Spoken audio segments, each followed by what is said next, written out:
Welcome to the Writer Reads Chronicles of a Dark God, Book 2, Dark Gods Rise, Chapter 15, As Seen from the Forest.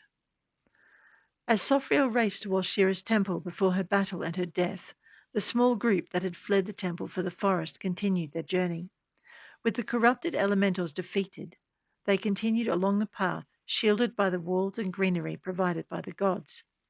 Grunwald had succeeded in pulling the apprentice Zareen from Alessia's side when the wild magic had answered the wizardess's call and wreathed her mistress in coloured lightning. Instead of staying with the Northmen, however, the girl had shaken herself free of his grasp and sought the company of the shapeshifter mage. Although they had only just met the man, Zareen moved swiftly to his side, sidling close and taking his hand. To give him credit, the shapeshifter gave her a startled look before winding his arm around her waist. Seeing them, the leader of the group frowned. A beast elf, and once the master of Tormar's largest thieves' guild and high priest of Venshul, goddess of the night, he had been traded to the king of gods, Staravan, and given orders to fight the rising power now threatening them all. The forest rose around them, its trees held back by the earth berms raised by the gods of nature to protect them. Darkness also enclosed them, but dawn wasn't too far away. If we survive that long, Raomar thought, glancing at the sky before once more scanning the trail ahead and shifting his thoughts to his deity as he did so. Lord Staravan, he prayed, keeping the words in his head and sending them heavenward. Zareen makes an attachment, and I do not know if I should allow it or stand against it. The world's future is at stake, and even I know the slightest misstep could endanger it. He tried not to be troubled by Staravan's silence, but it was hard. The god had been present in the battle, but had been absent since answering his prayers in the earlier battle against the corrupted elementals. And who knows when he'll choose to speak again, Raomar thought, taking a deep breath and letting it out slowly as he surveyed the woods around them for more danger. Listening to the steps of his companions as they followed him, he found it easy to pick out the heavier tread of the Northman. His long-time companion might be able to move like a cat when he chose, but when he let the ground feel his weight, his steps were unmistakable. The lightest step, forming a counterpoint to Grunwald, belonged to his latest apprentice, Bloodbriar's girl. Memory made him grimace. He had heard of the girl's father, knew his exploits well, and counted himself fortunate never to have crossed his path. He tilted his head, monitoring the movement of those who travelled with them, the slower step of the wizardess, and the concerned patter of Varan, her youngest apprentice, accompanying her. The boy never left his mistress's side unless he had to. Raomar wondered how far away he had to walk in order to avoid the lightning surrounding her. With them came a firmer step, the older apprentice, Sindra, keeping close so she could assist if needed. And that one carries far too much of the burden, Raomar observed. He glanced back, well aware the Northman would wait for him, staying at his back to guard him. The idea made Raomar frown as he remembered the prophecy they had received back in Toromar. Let us hope it does not soon come to pass, he thought, his fervency turning it into a prayer. He dropped back to walk beside the wizardess, signalling Grunwald and Brianda to take the lead, and trying to ignore Grunwald's worried look. Always waiting for me, he thought, always at my back. And what of his life and needs? For while it was comforting to know the Northman was at his side, he knew he couldn't forever be the centre of the man's universe, even if Grunwald was content for things to remain that way. He gestured again, and after a moment's hesitation, the Northman obeyed, taking Brianda with him. As they took point, and Raomar turned his attention to the wizardess, Alessia stumbled. Raomar reached out to steady her, and was surprised when she flinched away.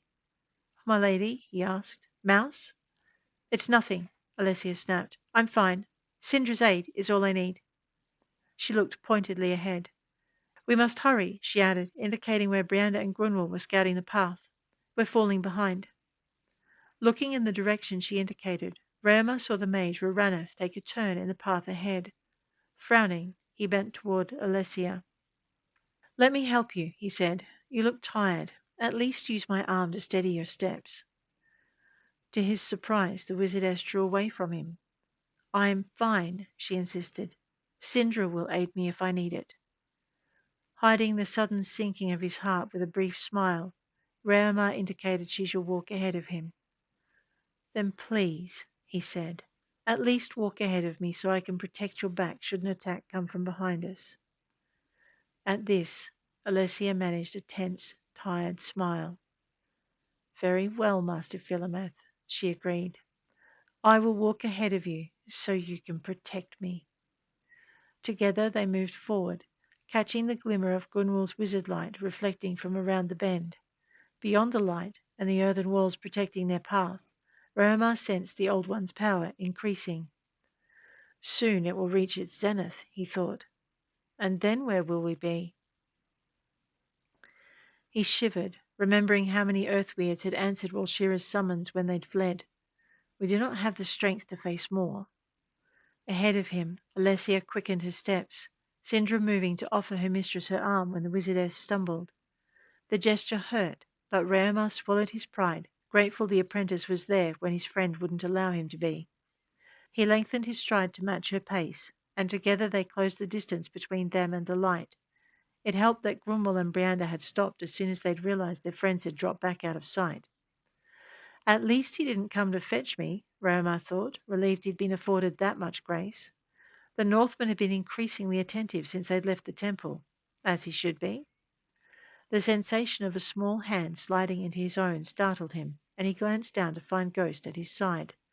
The child's silent approach surprised him, but he met her amber eyes and nodded in acknowledgement. "We're falling behind, Master." The child's whisper jolted him back to reality, and he let her pull him to where the others were waiting. Reomar noted that Grunwald had remained at the head of the group, but Brianda had drifted back to halfway between them. Hurrying forward to greet them, Reomar offered an apology. "Sorry," he said. "I was worrying."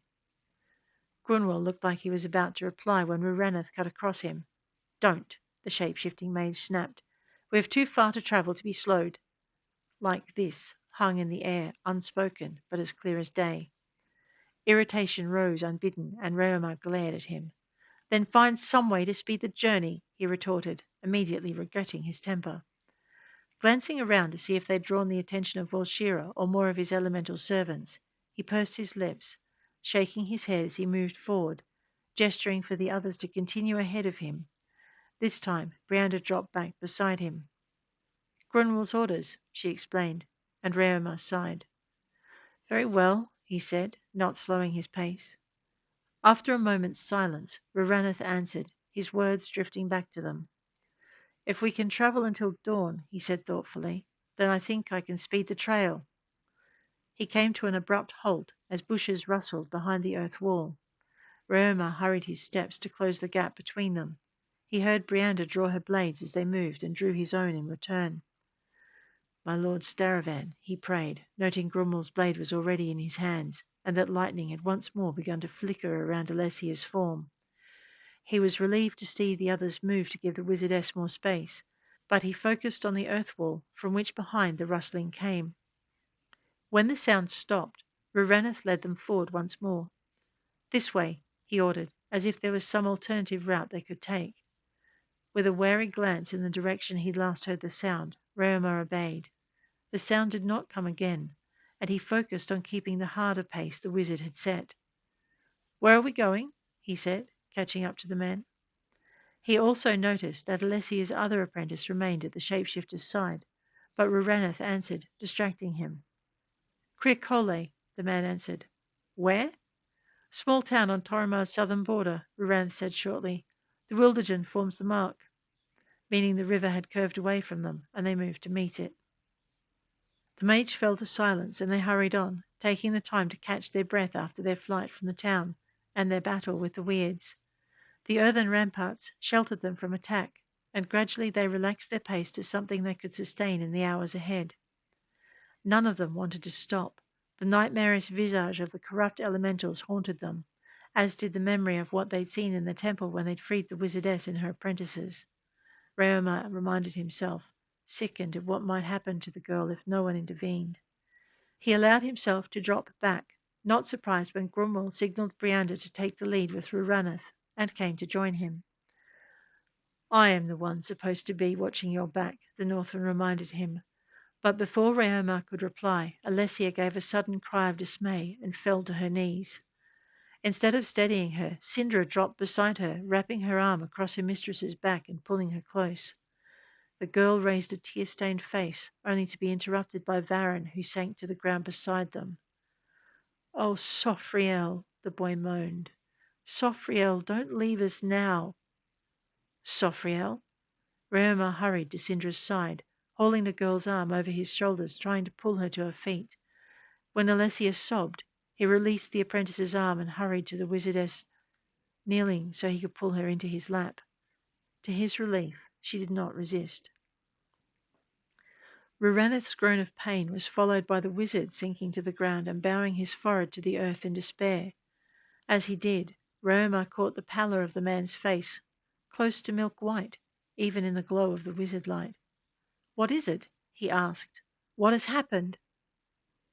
"The goddess, Ra- the goddess," Ruraneth whispered, raising his head to meet Raoma's eye. "The goddess has fallen." Anger and grief filled his next words. "He has taken her."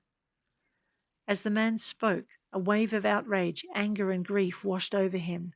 Staravan felt his daughter's loss and wept, as a god for the loss of a treasured ally, and as a father for a beloved daughter. And with the emotion came the knowledge of what had happened. Sofriel was dead. She had died defending the last of Alessia's apprentices, the one they had failed to save. She had died, and her spirit was under threat of falling into the Old One's hands. Now he, too, groaned in pain. That cannot be allowed to happen.